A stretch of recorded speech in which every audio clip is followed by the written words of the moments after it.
Back on Friday, ladies and gentlemen, we had a young caller who wanted to know if it was over.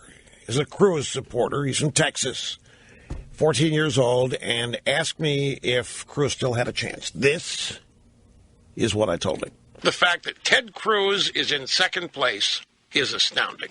Ted Cruz has been ignored from the first day of this campaign. Ted Cruz is in second place. He has been given no time by the drive-by media.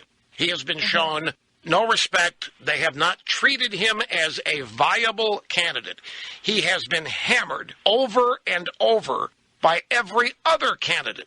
One way or another, Ted Cruz has been lambasted. He is very rarely given a chance to rebut the things that are said about him. He is routinely one of the speakers at each debate that speaks the least. There's some exceptions in some debates, but for the most part, he's among the least. He is hated by the establishment, and they're the ones that totally ignore him. The party has not lifted a finger to help him, and even now when they are starting to, they make it known that they're not happy to be doing it. He is being dwarfed and swamped by unprecedented coverage of Trump, who hasn't had to spend any money to get it. Ted Cruz has raised money left and right. There are all kinds of people giving money to Ted Cruz, and nobody talks about it.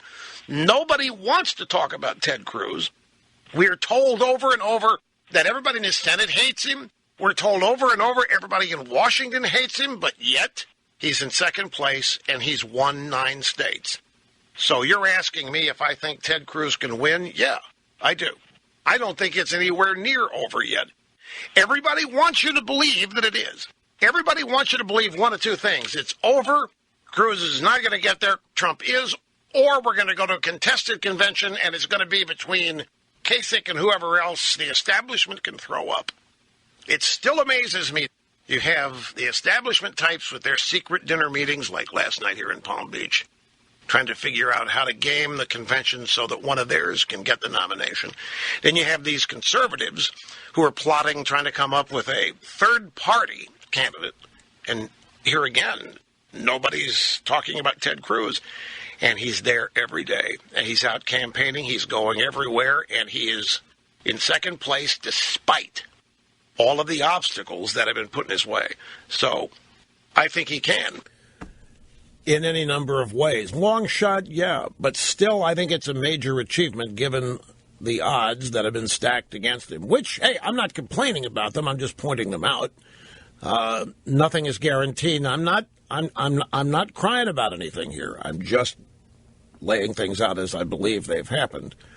Today, Jeb Bush did endorse Ted Cruz, and he's not the first. And I made a point earlier in the week that if some of these establishment guys start endorsing Cruz, is it going to actually be helpful? Are these the kind of people he wants endorsing him? These are the people he's been running against, for example, the establishment. But things are fluid, and we're getting down to the end of this in terms of time to pull it out. And unity is what has to happen here, one way or the other. There has to be some kind of unity if the Democrats are going to be defeated in November. And I don't know how the unity would manifest itself yet, but there has to be something. So this could be an indication of it. Jeb alone probably is not a significant thing in terms of bringing support to Cruz. He had 4 delegates and that kind of thing. But at this point, everything like this matters, and it adds up. So we see where it plays out. It's a long shot. Cruz, as predicted, won Utah last night. Trump won Arizona, and there were more delegates at stake in Arizona, so Trump had a net delegate gain last night, despite Trump winning Arizona and Cruz sweeping Utah. And, of course, John Kasich is still out there. Another round of George Soros money has been donated to Governor Kasich. This is the second installment now, which puts him up over $200,000 that Soros-related PACs have contributed to Kasich, who literally has no chance. He has no mathematical chance whatsoever of securing the nomination. Yet he runs around talking about that as though he does, and as though it's a reality.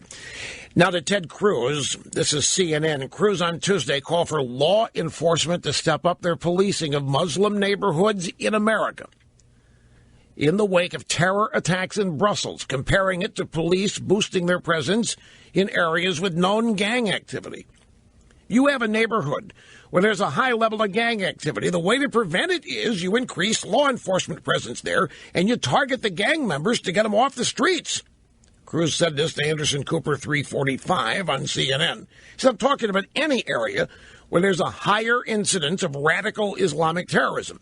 Cruz pointed to what he called a successful program in New York implemented by Mayor Doomberg, apparently pointing to the New York Police Department's controversial surveillance efforts targeting Muslims under his administration. J. Peter Donald, Communications for the New York Police Department, described Cruz's comments, quote, an incendiary, foolish statement. He tweeted, hey, Ted Cruz, are our nearly 1,000 Muslim officers a threat too? It's hard to imagine a more incendiary, foolish statement. Hillary Clinton got in on it.